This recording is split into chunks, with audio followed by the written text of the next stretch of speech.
Coming to you from the studios of AM 950 KTNF, the progressive voice of Minnesota, and airing on WCPT 820, Chicago's progressive talk. Welcome back to the Gaily Show. I'm John Parker. It is 33 minutes after the hour. Also streaming on our YouTube channel right now. And if you like what we're doing here, please click that subscribe button, like this video, and leave us a comment. And we are about to have an author interview. And if you like queer author interviews, we have a whole playlist on YouTube. I think we've got over 70 interviews on there now. So if you're looking for a good book to kick off 2026, head there. You'll find everything that you need to find that particular book.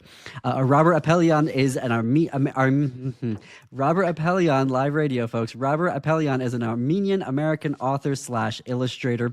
One of his goals as an author is to celebrate the diversity and cultural excellence of the Middle East and to portray it as something other than tragic and war-torn. And one of my goals as a queer Armenian American is to interview every queer Armenian author in the world that I get to meet. So I am very pleased to welcome Robert to talk about his upcoming graphic novel.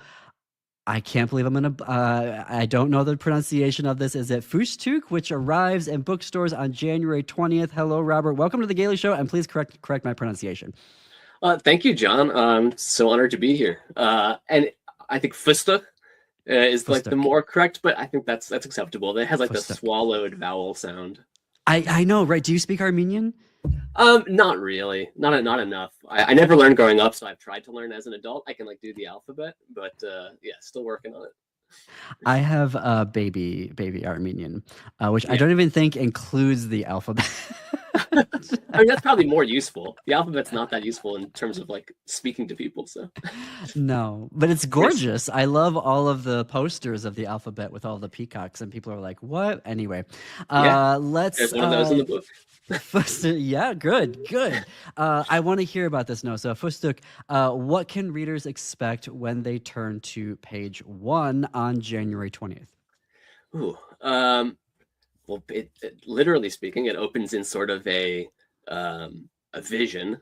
So the story follows Gata, who is a Persian Armenian, as this takes place sort of in the medieval Pars Empire. It's a very close analog for the real history.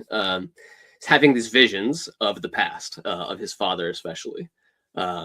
So the story kicks off in one of these visions with lots of food and cooking in this palace, and then he later comes to in his real setting, in sort of a small village, and then he basically, one thing leads to another. His mother is sick, and he's following these visions to find this magic door that leads him to this div named Oz. And so he and his siblings strike a deal with this div to help their mother if they can cook it a dish as good as their father's, who is this legendary chef. So the story kind of unfolds from there with these 3 siblings. The 2 older siblings are accomplished chefs, and the Kata is not so much, or not at all. And so they all have different ideas of what food means to them, and they kind of ties to their cultural identities, where one sibling is very attached to what Armenian food is, and the other is more assimilated and more trying to cook kind of whatever she wants, and just sort of is focused on the craft of cooking. And so it talks kind of about, anyway, they get into arguments about cooking, about cultural identity, about what it means to them to be high Armenian, and all sort of entangled into these visions of the past that get interspersed, and then we learn more and more about their parents and their journey and what food meant to them as chefs, and so on and so forth. That's not too much of a rambling answer. No, this is so... I've seen illustrations on your website. I'm very much looking forward to reading the full book on the 20th. Can we talk about the divs for a second here? Because in Western mythology and storytelling, we really don't have those. So can you let our readers know, like, in that and it's not just Armenians and Iranians and Georgians or that whole Southwest Asian region of the world have their different takes on what a div is and their magic and how they work. So tell us, in your novel, what is Mhm. a div and what is their magic? Yes. So uh, I have broad ideas of this whole world. I want to kind of keep telling stories in this world, but in Fusta, the div, there's really just you see mostly Oz, this one div, which the name comes from a div from the Shahnameh. That's this like div of greed. So he's kind of a manifestation of greed and hunger. So or sorry, it. Uh, Magic is left kind of ambiguous to make it seem as mysterious and it's very enigmatic. So the core mechanic, I guess, that matters in the beginning is the ability to form contracts, which is like every time they Mm. enter one, there's like special text and special kind of bubbles to indicate this is like a binding contract, where in the instigating one being if they cook at a dish as good as their father's, it'll help them with their mother. So it also can shapeshift. So Oz is basically in some random shape. Every panel I tried to get really creative with every appearance. It comes from the Kaf Mountains, kind of in Persian mythology. It's just sort of a magical realm of jewels and so forth that all kind of magical beings come from, but they're able to summon it into their world with this artifact. So as far as other abilities are kind of pop in and out in various times, but sort of a creature for which magic flows naturally. I love that. Thank you. Thank you for that. And then obviously another part of a major part of the novel is the culinary tradition. Can we unpack a little bit Armenian culinary traditions and by extension Middle East culinary traditions because those are also very different than well for Yeah. sure American culinary traditions, but also like Western, Europe. So talk to me more about that. Yeah, I mean that was kind of the impetus for this book is I grew up with what Armenian food was to me. And I remember my family, we took a trip to Armenia at one point, and the food we had there was nothing like what we grew up with at all. So that was kind of the first time I was really aware of like, oh, like the food we grew up with was actually mostly Lebanese, Hmm. or like Kesabzi. That's like Kesab is the village in Syria my family's from, Wow. combined with like more specifically Armenian things. And so it kind of went into a rabbit hole. And as I've met other Armenians, I'm sure you have this experience. We have shared things. There's certain things that we call, maybe we'll call it the same thing, different names, or different things, the same name. And there's a lot of, it's very messy. So that's sort of the culinary traditions of Armenians as like a diasporan group, right? Who has been forced to spread all over the Middle East throughout all of history, have taken with them a lot of different culinary Hmm. traditions. And so what Armenian food is really nebulous and it changes and that's kind of part of the identity. And I think it's a really good representation of what it means to be Armenian. Absolutely. Yeah. Absolutely. We're here with Robert Apelian, whose new graphic novel, Fushtuk, comes out January 20th. That is reminding me, we have a family recipe of boreg. Yep. And everywhere I've gone to, like restaurants and whatnot, boreg is made with a phyllo dough. Mm-hmm. But That's how we make it. okay, my family has a flour dough that we make from Interesting. scratch. I know, and Is it I like a had thick? no idea. Yes. Well, Huh. so it's a dough that you roll out very thin Mm-hmm. and you put feta and Swiss cheese and parsley in it. We roll it up. We do like a little half shell with the cool little moon shape and Uh-huh. roll, and then we put it into boiling oil Okay. and fry it for a couple of minutes till it's brown on both sides and nice and bubbly, and then we take it off the. And I just thought that was boreg, and I've Yeah, yeah. never found any. I can't figure out like where it came from. Like, is it? I don't think Lebanese folks do it that way, or from Yeah. like Turkey. Somewhere along the line, that's what boreg became, Yeah. and I think it's that's wild. like so beautiful and so interesting because that's also yeah. Admittedly, I've not seen it that way. Even down to the filling, like my family's is mozzarella and Munster cheese, I believe. And it's a phyllo dough in a little triangle Oh, and yeah. brushed with butter and baked in the oven. So like almost nothing in common, but it's bread and cheese. So like, is that all boreg is? I think I don't know how much of it is like, it's the Munster like, and mozzarella is probably just like American grocery store, like what you can get probably. I don't know. It, yeah. Yeah. I remember I was at an event here in Minnesota and I was all excited because I thought I saw Armenian cheese being served on Uh-huh. the buffet line. And then someone was like, it's just mozzarella. And they split it open. And I was like, no. And interestingly, like almost not that different. Like the process for making like the Armenian string cheese, there's like the Nigella seed and there's different flavors, but the core cheese part is similar minus the stretching and pulling.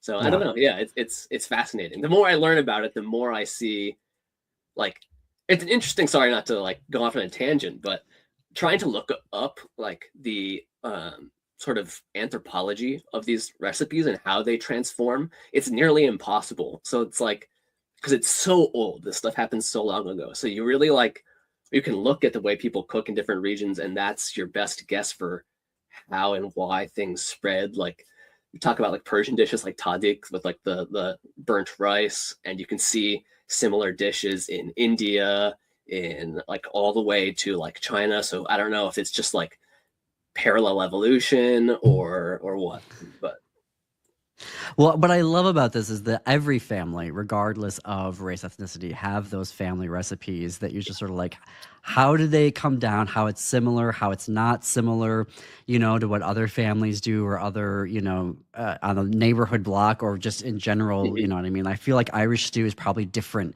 in Dublin than it is in New York City. Maybe, maybe not.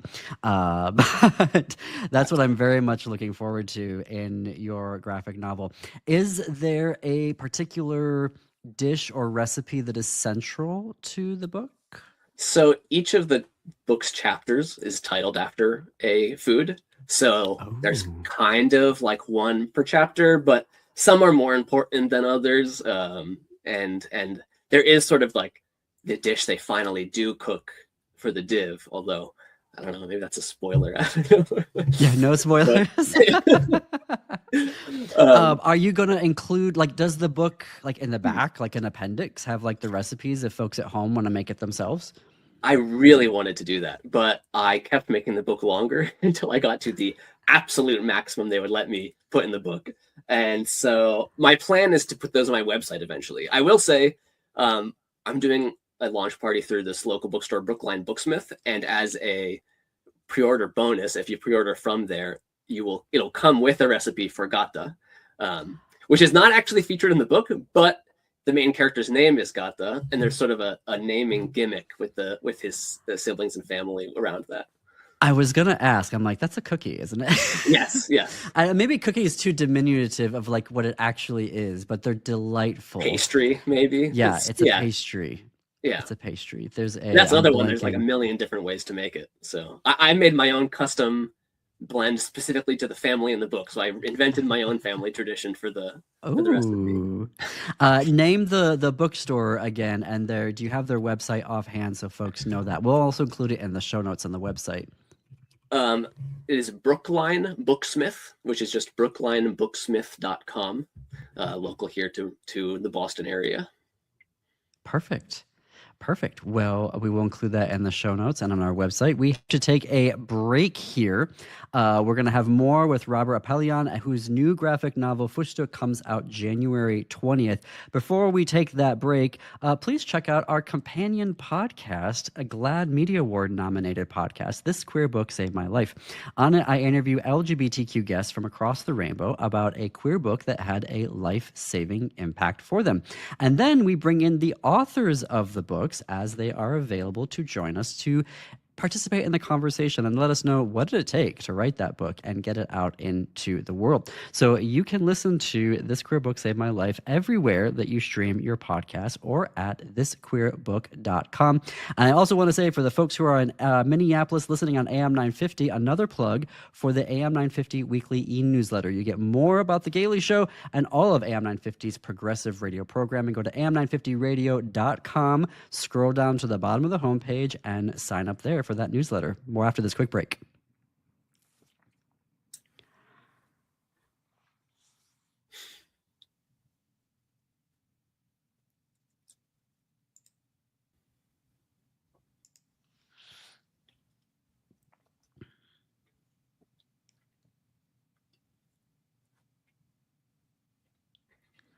Welcome back to the Gaily Show. I'm John Parker. We are coming up on the top of the hour. Inspired by Armenian and Persian mythology, the upcoming graphic novel Fustuk follows the youngest of three dysfunctional siblings who strikes a magical deal to save their mother's life. The novel's author is Robert Apelian, who is my guest today. Robert, long-time listeners of the show know that I founded the Queer Armenian Library, which is an attempt to bring together as many queer Armenian stories as possible into a single place for us to enjoy. And while Fustuk isn't a queer book per se, can we talk about the historical presence of queer folks in the Middle East? Because I know this is a topic area that you are also very interested in. And I think there are a lot of folks that also have this misnomer also from dictatorships in the country who say, no, queer people exist here. That's not true. And I also spend a lot of time demythologizing for Americans what actually is happening in Armenia and the Middle East. Tell us about your expertise and what you see there as the queer Armenian experience, or just queer experience. Yeah, I mean, I don't know if it's expertise, but I certainly have. It's a topic I'm interested in, a topic I intend to explore more in future works, for sure. Especially in the Persian Empire. That's kind of where I've been doing a lot of research, where like a lot of the Persian poetry that is like a huge cultural output of this sort of era of the Persian Empire, almost exclusively love poems written by these poets are to men, from men to men. Really? Yeah. So I mean, and granted, like it's not like the most excellent representation in the sense that it's, I think, largely these like more boys. It's more of like a problematic age gap situation. I think that was normalized there in sort of the way that in some other historical settings was, but it was certainly normalized, especially in high court culture. And not also exclusively the age gap thing. I think there was also more normalized,